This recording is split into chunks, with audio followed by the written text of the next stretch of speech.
Praise God for this opportunity. Makasama kayo at makausap kayo ulit ngayong gabi. Magandang gabi po sa lahat ng ating mga kababayan, aking po mga kapatid, mga magulang, Facebook family sa Luzon, Visayas at Mindanao, sa ating mga OFWs, magandang araw po sa inyo, depende kung nasaan po kayo.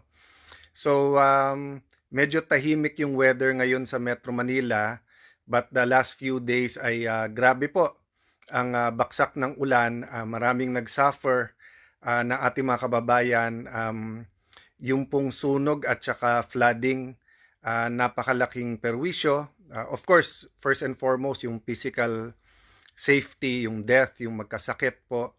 And then secondly po kasi yung sunog talagang ubos. Yung mga pinag-ipunan sa bahay, yung bahay mismo, memories, 'di ba, yung mga pictures, yung mga gadgets. Halos ganun din yung baha many times. Of course, mas maraming natitira, but dun sa mga, let's say, binaha yung buong first floor, grabe po talaga ang loss at at yung nawala sa kanila. So, iugnay ko yon sa topic natin tonight. Bati muna, Jocelyn Ishiyama, hi. Mael Rubiano, shout out din sa iyo. Ryan J. Kilatan, Pagdanganan. Joy Sentere, Henry Santos, Yeth, Kalay, magandang gabi po sa inyo. Yung mga OFWs natin, mga kababayan, kung nasaan kayo, sabihin nyo rin para mabati po natin lahat, no? Mga kapatid nating Muslim, Assalamualaikum. So tayo po ay nakikiisa, nakikiramay sa lahat po ng talagang tinamaan na naman ng calamity na to. Ongoing pa rin sa ibang lugar. May alert levels pa rin, kaya nakikiramdam. So ang topic natin the past few days ay purpose, no? So let me go to that. But remember, we always start by thanking God. Kahit anong hirap po, kahit anong pinagdadaanan, kahit anong lungkot, there's always something to thank God for. So dun po sa mga dating lugar na binabaha o yung hanggang dibdib pero ngayon ay baha pa rin pero hanggang bewang o hanggang tuhod na lang, 'di ba? Talagang thank you Lord sa mga lugar na dating binabaha, ngayon hindi na binabaha. Thank you Lord. Sa mga lugar na hindi binaha, 'di ba? Salamat din po sa Panginoon. Of course, nagdadamdam po hindi sa Panginoon pero kung kanino man dapat magdamdam or simple lang na malungkot or galit yung iba, especially sa areas na hindi dapat nagbaha pero nagbaha. So whether yan ay dahil sa corruption sa flood control or yan ay dahil sa pagtapon ng napakaraming basura, whether yan ay may katabi ka kasing subdivision na kinuha yung creek o tinakpan, or whether dahil nga biglang napuno yung isang lugar at massive urbanization kung tawagin, or rapid urbanization, or mas mabigat yung massive rapid urbanization, no? So marami pong mga dahilan ng baha, but having said that, the point is lang po, whether it's for our own life, whether it's for the opportunities, whether po may pinagdaanan tayo na hirap pero may kapitbahay po tayo na napakabait na tumulong sa atin, or may public official tayo, maging kagawad, SK, mayors natin, governors, or national government, di ba? So shout out po sa DSWD, CSWD, kay Secretary Rex, sa lahat po, sa provincial, municipal, city, at mga barangay workers na 24/7. Minsan talagang nakakalimutan natin magpasalamat sa inyong lahat. Pero kayo ang 24/7, kayo ang frontliners. Ang mabigat po pagka massive, 'di ba? Katulad po ng mga linog or earthquake sa Mindanao, or kaya yung mga bagyong grabe talaga like Yolanda or etong massive flooding. Yung mga tumutulong sa atin sa barangay level, for example, marami sa kanila biktima din ang pamilya, pero nandun pa rin sila at pumapasok at tumutulong sa atin, no? So, ililink ko lang sa ating purpose, no? So, we started out by saying, purpose is the original intent. Yan po ang sinabi ni Jeremiah Belica.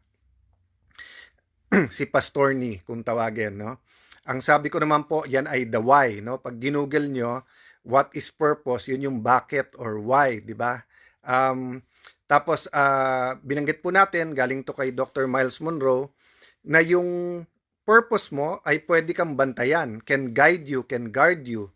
Di ba? Ang example dyan, yung mga atleta na nagtre-training, hindi umiinom, disiplina, tutulog ng mabuti, kumakain ng masustansya, hindi yung sobrang tamis or sobrang alat, dahil sa alam nila na meron silang purpose or meron silang goal. So yung idadagdag ko today, tama-tama, si Pastor Dominador Corpus, ang aming chairperson dito sa Taguig ng ating pastoral community at pastoral movement po.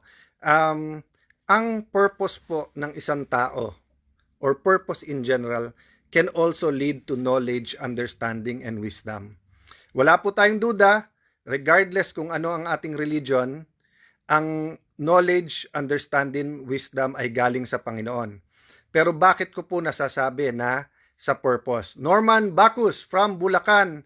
God bless you guys. Prayers pa rin at sana talaga po yung long term maayos na po at yung talagang yung master plan, hindi lang sa flood control but yung engineering intervention at infrastructure program, napakagandang lalawigan ng Bulacan, pero napakaraming opportunity, pero napakaraming kailangan gawin din. So si Marine D.A. Farmer, galing sa, how do you pronounce it? Duisburg? D-U-I-S, Duisburg, Germany. So yan. Dun sa taga-Germany, ano ang coconut plantation sa German? Paano mo sabihin sa isang German, halimbawa, in the Philippines, there's a lot of coconut plantation. O sabihin mo, in the Philippines, maraming Nugan. Yan, Nugan. Yan. German ng coconut plantation. Shalom, Danes Chato. Yan. Nasa Israel ka ba? Shout out, watching you from here. Flag ba ng Singapore yan? Yan. Rowena Desabile from Jensan. Maayong gabi sa kaninyong tanan. O naang may pangutana kung kinahanglan na sagutin ko ang ibang mga issues na tinatapon sa atin. Sa lahat po, kailangan talaga may accountability at sinasagot yung mga issue, pero tandaan po natin may akmang oras at panahon. Ngayon po na kaliwat kanan po yung disaster at calamity, tuloy-tuloy pa rin po yung ulan sa ibang lugar, pagbabaha. Let's focus on what we can do to help each other. So part of purpose of people is to help each other. Sabi ng Diyos, kung hindi mo mahal ang kapwa mo, hindi mo rin mahal ang Diyos. So, let me address myself to Christians, di ba? Sabi sa 10 Commandments, to love God above everything and everyone. Tapos, ang nakalagay dyan, Kapitan Harry Pautin, Assalamualaikum at God bless you. Kamusta ba sa inyo sa Maharlika Village? Alvin Santiago, brother, God bless you. Keep praying about the truth and how we can all help not only uncover the truth, pero yung tunay na reforma. So, binabanggit ko po sa inyo yung purpose, di ba? So, sabi, love God above everything. Then, love others as you love yourself. Okay. When you love others, you're also loving God. Kasi sabi ng Diyos, kung hindi ka marunong magmahal ng iba, hindi mo rin ako mahal. So, kung mahal mo Diyos, mahal mo rin ang iyong kapwa. So part of our purpose yon is to help each other, to build communities, di ba? We are meant to have a family, a clan, a tribe, a community, a barangay, a town, a PTA, Parent Teachers Association, Homeowners Association. Sabi ni Brother Alvin Santiago, purpose is the reason for being. Yan. So idadagdag natin yan. Ha? Sabi ni Brother Jeremiah Belica, original intent. Sabi po ng Google, the why. Sabi naman ni Brother Alvin, sorry, lumampas na. Yan. Lai de Guzman, good evening sa inyo. Ruth Hernandez, stay safe po. Stay safe lahat ng ating mga kababayan. Bibet Lantanoya, taga Germany din. Algorithm lang kaya yun. No? Minsan pag may binabanggit ako, halimbawa taga Sultan Kudarat, Mindanao, dumadami po yung nanonood na galing sa Sultan Kudarat. Minsan binabanggit ko Middle East, let's say UAE o Israel. Dumadami din. Heaven C, nice to see you again. Centino, Adrian from South Korea. Nilda Prado from California, USA. Yan. So guys, pag ganitong flooding, what can we do to help each other? Napakahirap po kasi minsan magkakapit-bahay, syempre sa isang lugar, yung iba may second floor, so pwedeng tulungan yung iba na dun muna sila, di ba? Or kaya, yung iba mas well-stocked yung kusina, kaso sa iba, so let's say hindi ganun kataas ang baha, pero hindi naman kayo makaalis, so yung makapagbigay ng konting bigas or canned goods, or for example po, no, si Lani, isa po siya sa mayor na talagang doble, triple ang isip, talagang dinidiscern niya bago mag-cancel ng classes. Kasi nga, yung learning ng mga bata. But syempre, yung safety nila, yung health nila, napaka-importante din. Ting Ishii Arkion from Japan naman. Ilocos Norte, kamusta po kayo dyan? Gabriel, Mimi Salaya, laban. God bless po. Laban po tayo. So guys, yung sinasabing pwedeng itulong, there's always something there. So for example, kuya ka, let's say you're senior high school, may kapitbahay ka, kapatid, pinsan, na wala siyang klase, pero pwede mong turuan, i-tutor, or kaya ikaw may gadget, may tablet ka, siya wala, di ba? So, i-share mo, o kaya pareho kayo may tablet, nakikita mo yung pinapanood niya or games niya, hindi naman po educational, di ba? So, Kapitan Leo Best, God bless you. Kamusta mga taga West Rembo Taguig?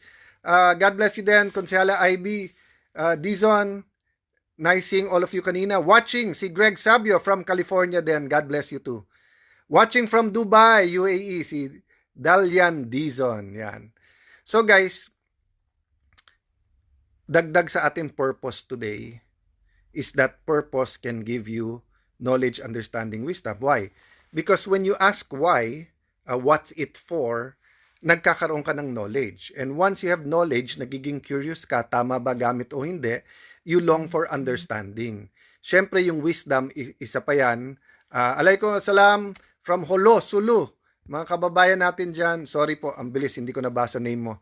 John Magno Dangilan, God bless you. EJ Inanak, God bless you too. Susie Santa Cruz from Hong Kong. Napakarami nating kababayan dyan sa Hong Kong. Parang nakita ko, mainit, maulan din sa inyo, no? Pero sa iba ata yung yung rain warning sa inyo, pero lately daw grabe din, no? Ian Arojo Liporda, ano na naman? Eto, purpose na naman. Ava Victoria, ang ating SK sa aking kabarangay, God bless you. So guys, Michael Sanchez Jimenez from Dubai. Hindi po ako magtatagal, isa-summarize ko lang po, ha? Purpose, the why, the original intent, yung bakit, kailangan alam natin yan. Lord, anong purpose ko? In general, may purpose ang tao, but ikaw mismo, hindi ka aksidente. Kung may katabi ka, kung katabi mo nanay mo, o asawa mo, o katabi mo ang classmate mo, barkada, pakisabi sa kanya, hindi ka aksidente, may purpose ka. Diba? May dahilan ka kung bakit binigyan ka ng buhay ng Panginoon. Antoinette Cinco from Abuyog, Leyte. Yan, ayaw kalimti. No, wag mo kaming kalimutan diyan sa Leyte. Abdul Ali Sabay Golifardo, hello from Palawan. Yan. May iiyak na naman daw, sabi ni Randy. Nakakaiyak talaga sitwasyon natin, but we always have to look at the positive. So, we're talking about purpose, but we're also talking about one of our purposes is to love God and love each other. And part of loving each other is to help each other. So, times of calamity, bayanihan, sense of community. Leia Perez, good evening sa iyo. Maria Frances, God bless you. Nadet Bulos from Quezon City. Kamusta na sa Quezon City?